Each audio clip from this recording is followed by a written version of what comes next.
Welcome to Founders Feature, a podcast powered by Closers.io, where we dive into the journeys of innovative entrepreneurs and explore the road ahead for them and their companies.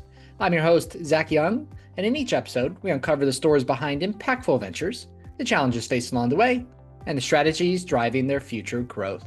Today, we're joined by Andrea Sampson, founder of Talk Boutique, a communications and speaker coaching firm that helps business professionals and expert teams turn complex ideas into clear, compelling messages. Drawing on her expertise as a TEDx speaker coach, Andrea works with individuals and organizations to strengthen speaking skills, executive presence, and strategic communication. Through custom corporate programs and Talk Boutique's Thought Leader Academy, she helps leaders communicate with clarity, confidence, and influence, whether they're on stage, in the boardroom, or leading teams. Andrea, a very, very warm welcome to Founders Future. Well, thanks so much, Zach. It was a lovely intro. Thank you so much. I greatly appreciate it. I greatly appreciate you coming on. It's going to be a lovely episode. Before we dive in, I do like to start with your background, though. So before Talk Boutique, could you walk us through what were you doing previously and what was really your inspiration for getting into this space? Of course. So, I've got a bit of an eclectic background. I started my career actually in the not-for-profit world. I was a fundraiser and loved doing that, but it was early on in my career. And, as things happen, some changes came about, and I found myself sort of looking at, well, what do I really want to do? Because the not-for-profit world, as much as I loved it, it really was tough to create a career out of it in those days. I've been in the corporate world for almost 40 years. So this was a while ago. And so I ended up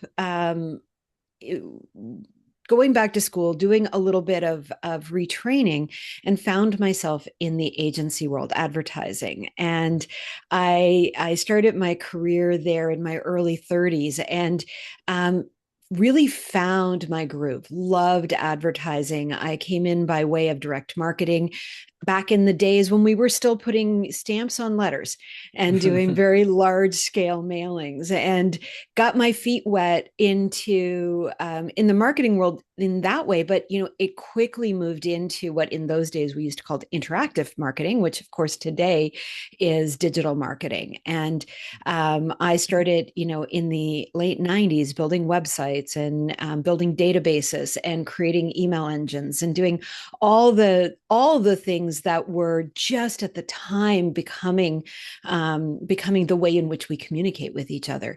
And they were also new. I mean, up until that point, even a cell phone, was still somewhat of a novelty.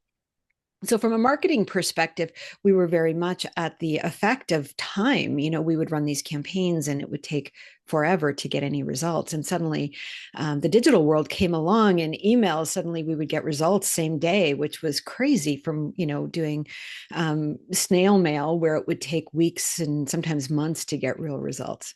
So I spent almost 25 years in the advertising world, doing everything from, like I said, in those early days in direct marketing, moving in through brand advertising, moving into strategy. And as I was coming to the end of my time in advertising, didn't know it at the time, but it was coming to a point where I recognized that I was not happy. I loved what I was doing, but I didn't love that I couldn't see impact. Starting off in the not-for-profit world, where everything I did was about making somebody's life better. I worked in medical charities, and here I was in the advertising world with, budgets that were astronomical by comparison to what I had started my career with. And yet the impact that those budgets were making were very little. And as much as I tried to create impact through, looking at the types of people we were casting into the ads, or the purpose of the work that we were doing, or linking it to various things, it was always limited. And I recognized that if I really wanted to create impact, I was going to have to do something else, but I didn't know what else I could do. And I was coming to a point where marketing and advertising really felt very hollow. And so I decided to just look around, and I was still working. I was a senior vice president of strategy at the time for a very large agency, working on some of the world's most recognizable brands at the time, and started going to conferences and attending different events, and one of which was a TED event. And this was in the very early days of the TEDx world.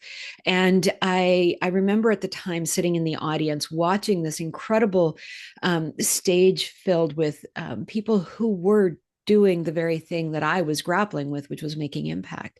And I I didn't know any of them. Not one person that came out on that stage was a name that I knew. But at the same time, the work they were doing, I thought I should know who these people are. And at the end of this show, it was a full day event. I spoke to somebody who was sitting beside me saying, I wonder where they find these incredible speakers. And somebody in front of me turned around and she said, this is all volunteer driven and volunteers find them.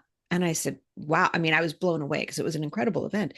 And I said, well, how do I get involved? And that was the beginning for me. I put my hand up. I was volunteer hired as a speaker's coach. Didn't know what a speaker's coach was at the time. Had never heard of it. But I mean, my whole job was presenting. I was, like I said, a senior vice president of strategy. I was doing, primary and secondary research. We were presenting creative strategies. We were always presenting. I was, part of the pitch team. All of those things. And so I found myself now in this world of science and academia and technology and art, and working with people who, had spent their whole lives focused on the thing that brought them the most joy, something that they were doing because they were curious, because they wanted to see what they could create. And I learned that I had this skill that I didn't know I had. These were, people who, like I said, were, for all intents and purposes, creating the very future that we all will be living. They were working on projects and drugs and formats and climate change and all the things that we most need in the world. And of course, none of us really knew their names. They weren't household names because they were so busy doing the work. They weren't telling anyone about it. And when they did try to tell somebody about it, we didn't understand what the heck they were saying, because the language they spoke was the language of science and technology and academia. But yet, my experience in advertising as a communications expert and somebody who was deeply trained in taking large swatches of very complex information and turning it into core consumer insights, I had this ability to listen to them and translate. And I didn't know I had this capability in that context. And so here I found myself working with these incredible individuals and helping them, and seeing my impact almost immediately as they stepped onto stage and were able to communicate in 6 or 12 or 18 minutes their life's work and the impact that it was having. And I spent almost 5 years in the TED world, starting off as a speaker's coach, moving into a curation role, and eventually moving into a license holder and running the entire event. And the thing that always struck me was that whenever we would put out a call for nominations for speakers, we would have somewhere between 10 and 13 spots for people on stage. And we would literally get over 1,000 people applying for those potentially 13 spots. And we read every one of those applications.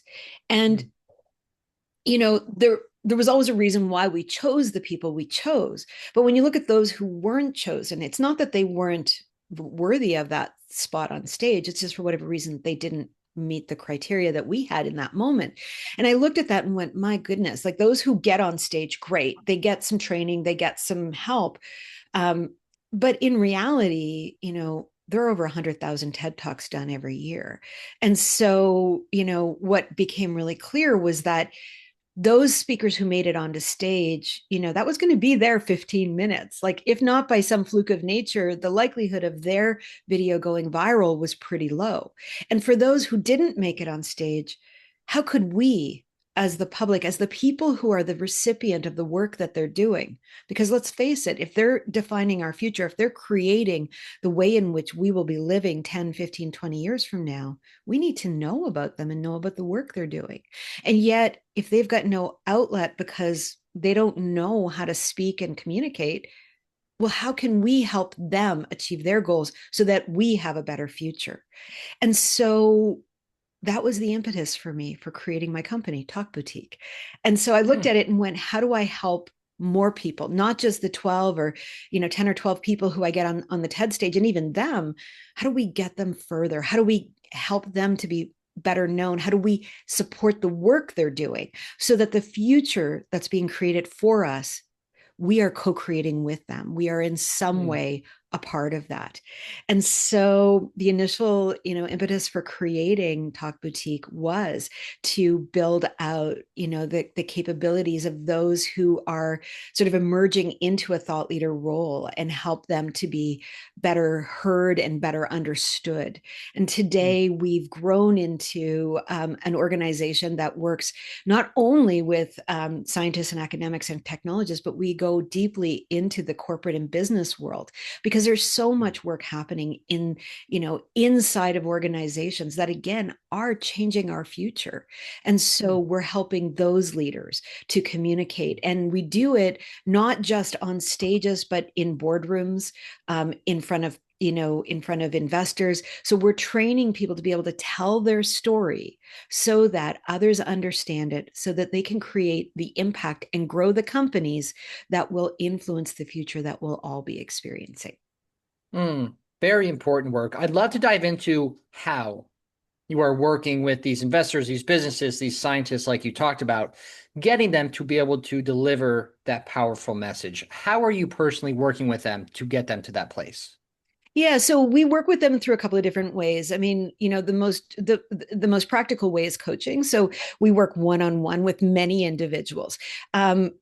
We also do workshops. We do corporate programs. So what the work looks like, to make that really, really practical, is we're teaching storytelling. And the way that we do that is we have proprietary tools. So coming out of the TED world, one of the first things that I did, because TED doesn't actually have this, is I created a framework for building story-driven, short-form, high-impact talks.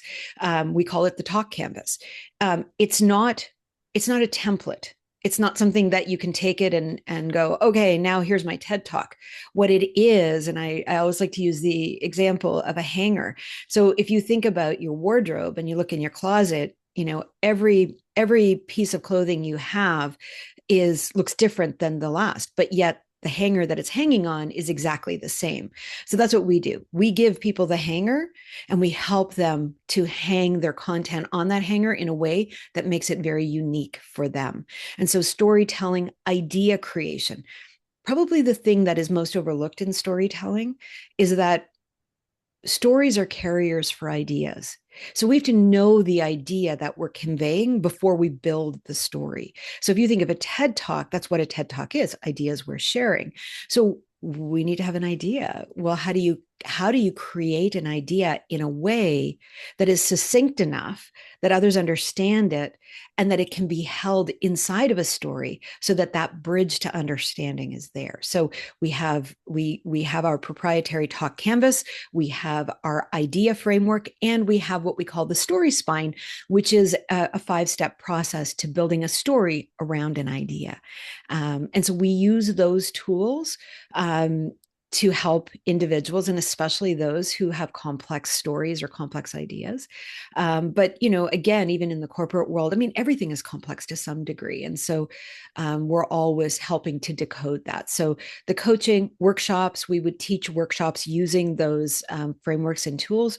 We also, of course, go into the more physical side of communication. So body language, gesture, vocalization, mindset. We do a lot of work in mindset and overcoming limiting beliefs, how to step into your thought leadership and understand what that thought leadership is. And so everything is sort of geared around storytelling, but then delivered in the way in which is right for either the individual or the organization, whether it be through workshops, individual or group coaching, or cohort-based corporate programs. Mm. There's a lot that goes into it. I like that you mentioned the mindset part, right? When it comes to public speaking, giving Yeah. speeches, presenting, you got to be in the right mindset. And I mean, there's a reason why public speaking is the number one fear in the world, Absolutely. right? Well, and it's very famously said, like, at a funeral, 90% of the people would rather be in the casket than giving the eulogy, right? Yeah, And of and I've course. seen the research on it, and it's quite compelling. Like, yes, public speaking, and we live in a world today, like look at you and I right now are in a form of public speaking, and it's never been easier in our world to use your voice than it is today, given the tools and the way in which the world has evolved.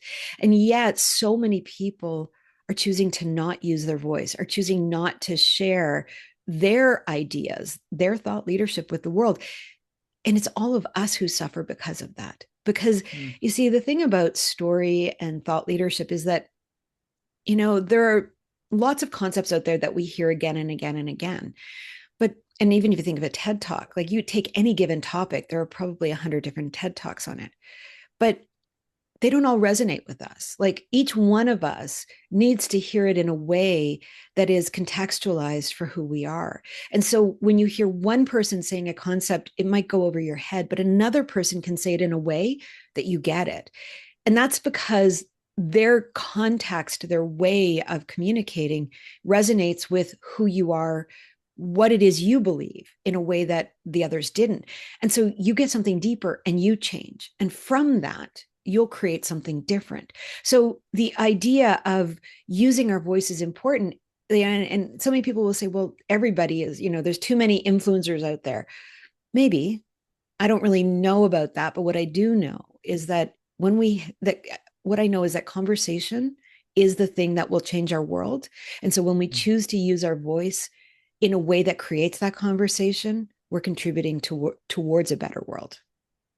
absolutely. Absolutely. You've used the term we a couple times. So I have to assume you have some employees that work with you. Yeah. Walk us through your team and kind of how you went about building your team. Yeah, sure. So I mean, we're not huge by any means. It's been like this has been a challenging time over the past 5 years from since COVID. But really, my team is comprised of really three components. So we have our delivery staff. So our operations team who works with our clients. So client service people who are managing those programs and making sure the coaching programs are delivered effectively. We have our coaching team. So there's me and a couple of other coaches, all trained through the methodology that I've created. And then Mm, we have our sales team. And of course, actually, we work with closers to build out that sales team. And so mm, that's really the way in which we are structured and how we've built it. We came to this, over time. I mean, the one piece that's missing there is marketing, and it's the one thing that I bring to the table, just given my background right now, and it's mm, probably something that I will hopefully give up soon, and bring on another team member. But we came to this structure early on as we built out the company because what we saw was that delivery, my background in advertising kind of helped with it because what I saw was when we're dealing with clients on a one-on-one basis, yes, the coach can be that conduit, but it puts the coach into a really compromising situation. It was what I saw with our creative teams when I worked in advertising. We always had a client service person between the client and the creative teams because we needed the creative teams to be fully creative, to not hear the restrictions. We can always put restrictions on later, but if we start off with restrictions, what happens is we get a subpar product creatively. And it was the same with our coaches. If we forced them to manage clients, what that would mean was that they were now having to get into the admin side of it. And their coaching would suffer because suddenly in the back of their mind, they'd be thinking, oh, this person only has so many sessions left or whatever.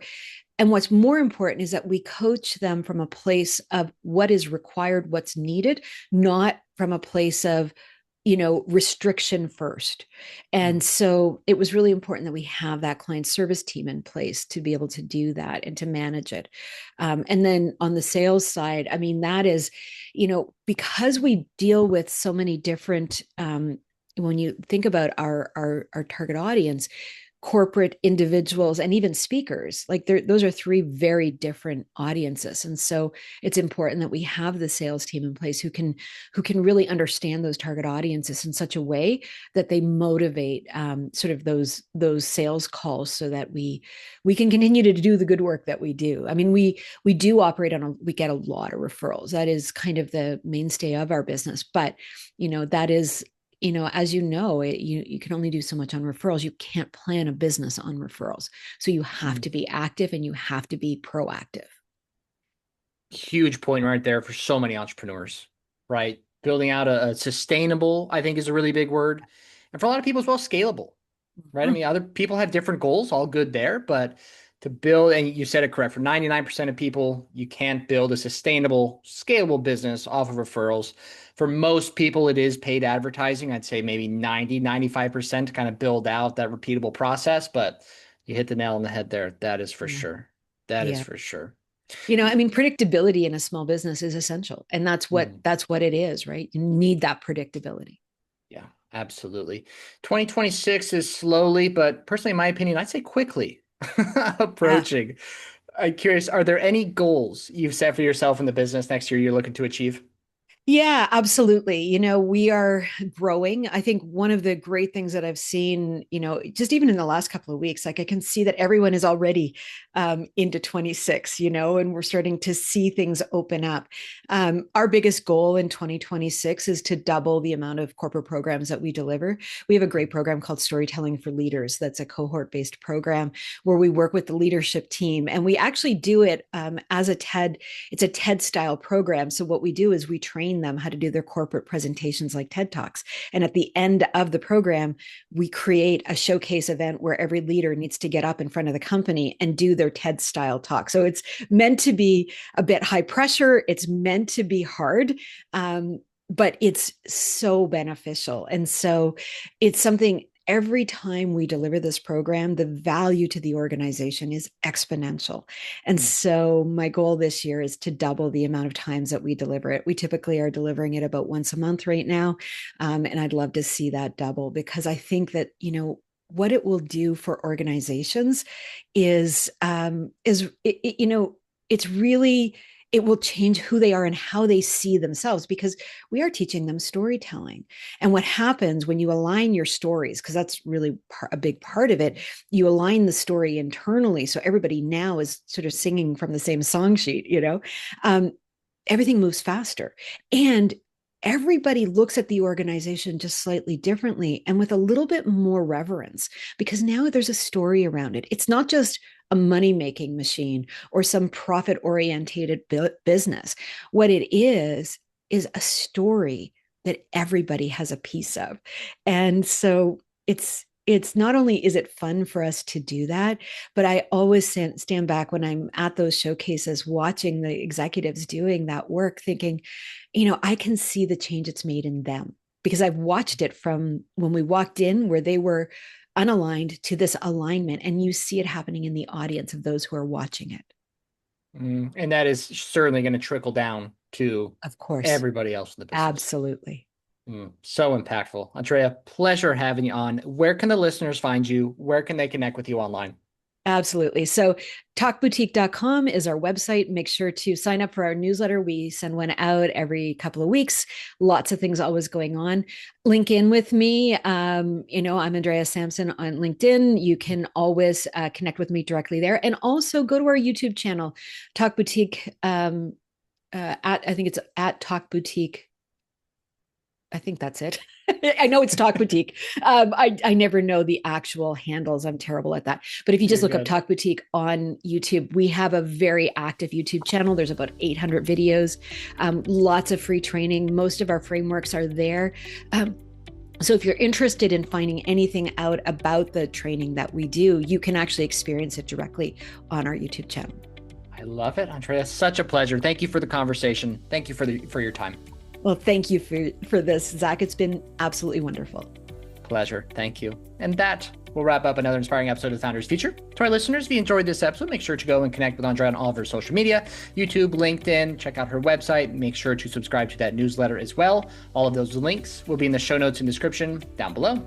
And if you are a business owner, specifically a coach, consultant, or agency owner, and you're looking to scale your business, and you really want to enhance your sales and marketing efforts, visit closers.io to hop on a call with our team and discover how we went from 0 to 30 million per year in less than 3 years.